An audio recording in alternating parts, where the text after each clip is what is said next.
Hello, got an unboxing and review of the new 4K from Arrow Video, Friday the 13th, the remake from 2009. Haven't watched this one for a while. Last time I watched it was when the deluxe edition Friday the 13th set came out from Scream Factory back in 2020. So yeah, looking forward to revisiting this one in 4K. From what I can remember, it's pretty good. So got a quick unboxing, then I'll watch the 4K and I'll do a review on the new edition and my thoughts, you know, after this unboxing. So yeah, it looks pretty stacked. I've heard it's a good one. I'm pretty damn excited. Just going to get into the wrapper now and get the edition out. I know this comes with a few things as well, so looking forward to seeing that. Definitely got a collector's booklet in there and a poster. Really nice premium sort of Arrow release slipcover. Very nice indeed. Love the artwork. Ever since this artwork was unveiled, when the release was announced for pre-order 3 months ago or so, I couldn't wait, because I'm, as a collector, love collecting the films as well, and it's all about the movies, but I also love my packaging and I like to get the best editions of the films that I enjoy.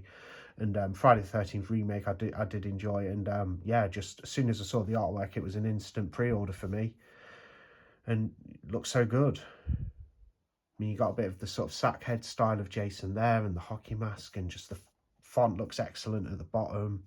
Got the Arrow colours.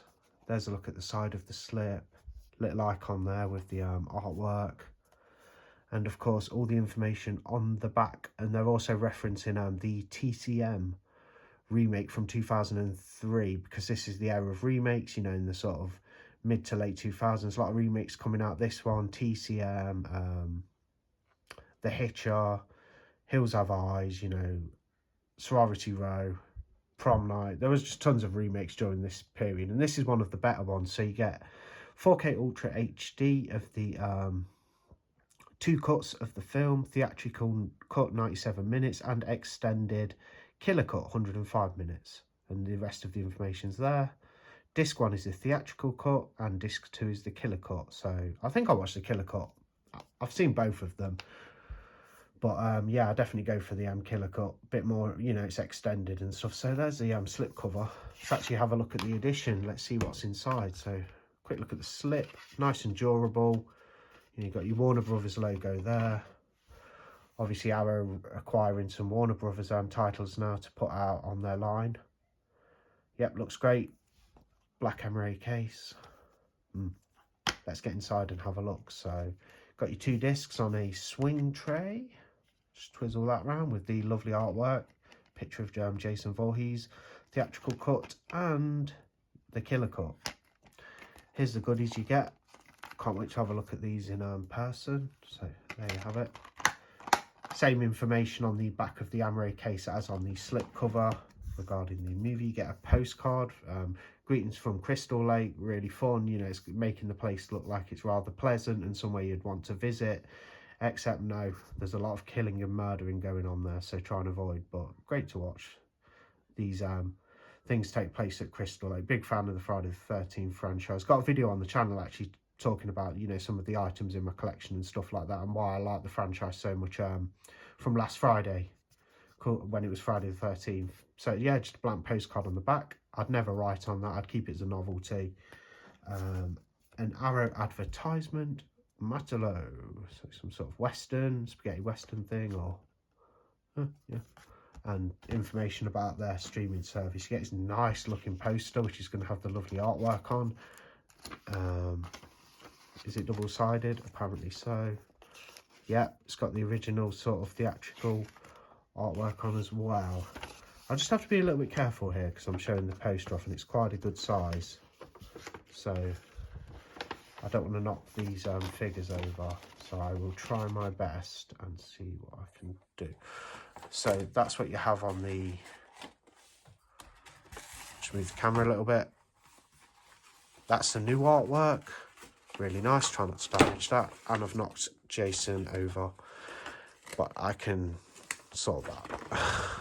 And of course the original theatrical artwork. Yeah, really nice poster.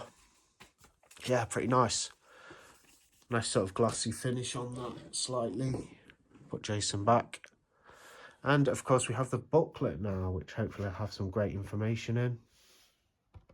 I'm trying to zoom in a bit so I can get the Jasons. Get the Jasons in. kind of designed like a sort of newspaper clipping, you know, article, like running down the front of the mask there as well. So yeah, let's have a flick through the book. Camp Crystal Lake is closed, no plans to reopen cursed grounds, cabin is unsafe for exploring. Nice little booklet to go with the poster. Makes the set complete. I do like these Arrow slipcover editions. Obviously, they're limited. I mean, this is a limited edition, but they're limited edition sort of thick sets. They're amazing as well. But these editions are lovely too. You got a nice book with information on the movie, photographs from the film as well. That looks really. Can't wait to get stuck into this again. Have a look. Quite a funly paced Friday the 13th film from what I can remember. Good narrative, you know, keeps you interested. Nice sort of modern looking one as well, like modern take on it, you know. It's only from 2009, so it's a while ago, but not the longest time. I watch movies that were a lot older. Anyway, that's what you get in the set. You got your postcard there, Crystal Lake. Got your book, lovely double-sided poster, new artwork, and the original. Amazing slipcover, and you of course what you came for, the 4K disc. Yeah, stand by for a review on it. So last night watched the 105-minute killer cut of this Platinum Dunes era 2009 remake for Friday the 13th on 4K. Just done the unboxing. Yeah, always enjoyed the film. I liked it when it came out as well. Pretty good. Like, I don't think it quite has the same feel and like sort of charm and kind of like, you know, standard of storytelling as some of the other entries in the series. I mean, Friday the 13th is not exactly known for its, you know, absolutely intricate storytelling. You know, they're pretty basic slashers, but you know, I just think some of the older ones, especially like 1 to 4, I prefer how they kind of follow along in parts and stuff. Obviously, this is a remake from 2009. Yeah, it's good stuff. There's plenty of like slashing action. You know, it's a nice sort of modernized like rendition of Friday the 13th. You know, things start off and it's set in the 80s with the counsellors, you know, not keeping their eye on Jason. Obviously, like, he dies. It has some flashbacks in this to his mother being decapitated. Obviously, that happens in the original. That's a part of the main plot. You know, little spoiler there, sorry, but yeah, and it has flashbacks to that in this. You sort of see the origins of Jason, you know, as he goes through his different, goes through the like motions and notions and tries to, you know, becomes the killer that he is. When he's going around doing some of the slashing in the beginning of this, he's kind of in the like sackhead kind of attire. It doesn't really look like the sackhead from part 2, you know, that absolutely iconic look, but he does look good. And then obviously he kills the mechanic, finds the iconic hockey mask and starts to don that. And then obviously he's wearing the hockey mask for the majority of the film. The film kind of breezes by. I watched the killer cut, like I said, 105 minutes. The theatrical is 97, so you're getting like, what you getting, 5 minutes? Yeah, you're getting about 4 minutes extra with the killer cut. So probably a bit more gore, a couple of more drawn out scenes. Film starts off quite strong. After some of the backstory, there's another sort of little bit of, well, not exposition as such, but backstory to what's going to be happening in the main film, you know, in the main narrative. Group of people looking for some ganja. They're out in the woods, you know, getting up to mischief, having a drink, looking for the weed, having sex, things like that. Jason comes along, starts tearing through them. And then we pick up later on with a new group of people. They're going to stay in this wealthy guy's like holiday home out on Crystal Lake with, you know, with his friends and his girlfriend. And yeah, they stop at the gas station. There's an altercation between this chap. He's the guy from Supernatural. If you've seen that, the series, one of the brothers from that is in this one. I think that is. Let's have a quick look. Yeah, kind of forgot his name, but yeah, one of the guys from Supernatural. He's in the shop, you know, he's handing out flyers and posters, missing posters for his sister, who was a part of the group which I just spoke about with the, you know, looking for the drugs. in the woods, and she's gone missing, presumed dead. You know, the guy said, you know, a lot of people are saying to him, normally in these parts, you know, people go missing, they're probably dead. He has an altercation with the wealthy guy who's a bit of a dick.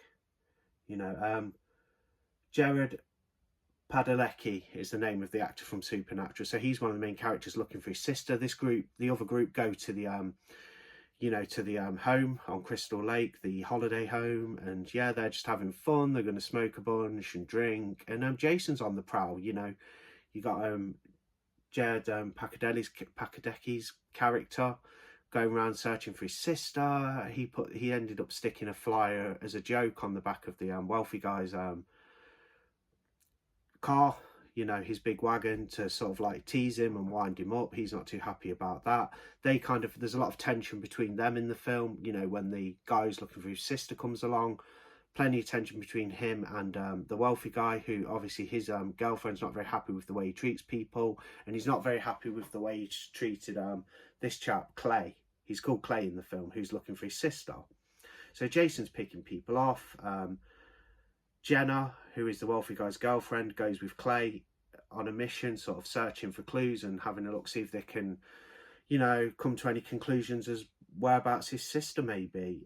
Jason's on the prowl, slashing away. Plenty of good kills. I mean, one of the first kills in the film, it does cut away when Jason nails somebody to a tree with the machete. But then after that, things really pick up and there's some nasty kills. You got the sleeping bag one, you know, where the naked woman's in the sleeping bag hanging above the campfire, being torched to death. You know, he uses a bear trap. A little bit different style for Jason in this as well, because he actually holds somebody captive. You don't always see that in the other films. I mean, he sets up traps, he holds people captive, but there's some great kills in here for slasher fans and some great scenes. Like I say, I love the modern kind of aesthetic, you know, if it being a newer film from 2009, set in that time as well, in that time period. Yeah, some of these Platinum Dunes remakes were really good. I don't know if how they were received at the time. I can't remember this being overly praised, but I know people liked it, and I liked it myself when it came out. You know, I had the Blu-ray, the original one, and then of course I got it in the Friday the 13th Deluxe edition, and now I've got this 4K. And yeah, it's a cool film. Kind of reminiscent, obviously, with it having some of the same production team as like TCM from 2003. That's another good polished remake as well from Platinum Dunes. You know, you got the Dawn of the Dead one from 2004. That's pretty cool. Not quite the original. I still hold the originals in high regard, but this is a fun Jason movie. You got plenty of Jason. It's got his backstory, you know, some of it, his origins, you know, as he becomes the killer he is later on. And he's pretty foreboding in this as well, and quite menacing. You know, moves quicker than normal, I'd say, a little bit faster, quite agile. You know, at one point there, don't know where he is, and he's like on part of the roof, just standing there. That's a pretty decent scene. Looks quite nice, like with Jason just kind of standing there, you know, just in the shadows. There's a lot of that. Plenty of boobs and stuff like that as well, you know, if you want that type of thing out of your slasher movie. Yeah, great sort of modern take on Friday the 13th. I'd love to have seen a sequel to this. I don't think we'll get it now. We'll just get a different kind of reboot. I've heard rumblings of there being an TV series in the works, perhaps. But yeah, it's a good one. And this edition's lovely. I haven't been through all the special features. I didn't have time for that because I wanted to get some movies in. But yeah, it looked good on 4K. Yeah, I don't have any complaints there. To my eyes, seemed like a pretty nice looking 4K. I mean, it's a fairly newish film anyway, at 15 years old. It's not as old as some films that we have that we upgrade to 4K, you know, if it being a 2009 one. From what I could tell, you know, a bit of a step up. Looks a bit nicer in 4K. Some of the scenes really pop, and then, you know, it looks pretty, yeah, damn good, yeah. Lovely edition as well. Love the whole cover and everything. Like, really happy to have this in the collection as a big fan of the franchise. And yeah, but, you know, if you've never seen it before and you're a little bit on the fence thinking, oh, I'm not into these remakes and stuff, this is one of the better ones. I'd put this in the same sort of, you know, category of like stellar remakes as TCM 2003, as well as the prequel to that at the beginning. Hills Have Eyes from 2006, was it? That was another good one. Or 2007. I think it was 2006, that one. You've got The Dawn of the Dead from 2004, that remake, the Zack Snyder remake. You know, I'd put it in the same category as those. It's a good remake, you know. Plenty of Jason. You get probably more of Jason than you do in some of the first couple of Friday the 13th original movies. But yeah, good release, very happy to have it, do recommend it. If you want a score for the film, not the transfer, I thought it was good, but if you want a score for the film, as a film, I'd rate this 4 out of 5 as a horror fan. I do rate horror films a little bit higher perhaps than people who aren't like absolutely obsessed with horror do, but yeah, I'd give this a 4 out of 5 for a horror fan. Yeah, really good Friday the 13th movie. It's not the best by a long shot, but it's good stuff, and I enjoyed watching it. Thanks for watching anyway. That's my thoughts on Friday the 13th. Quick video, well, quickish, but like, yeah, thanks for watching, and I'll see you on the next one. Got my Freddy versus Jason t-shirt on. Thought I'd stick that on for the review. Got really wet hair, which is not great, but yeah, who cares about that? But yeah, thanks for watching anyway, and that's my review, unboxing, and thoughts on the new Friday the 13th 4K. Good stuff. Fantastic release from Arrow, as you can see there. Stacked, 2 cuts of the movie, lots of special features, good transfer.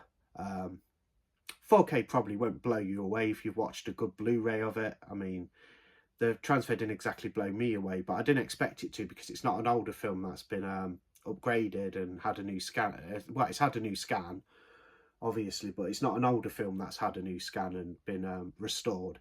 You know, it's an already fairly new film that looked good to begin with when it was released in 2009. It looked good on Blu-ray. The like sort of bare bones Blu-ray that I had, I thought looked really good as well, and the Screen Factory and the deluxe set. But yeah, good release, worth picking up.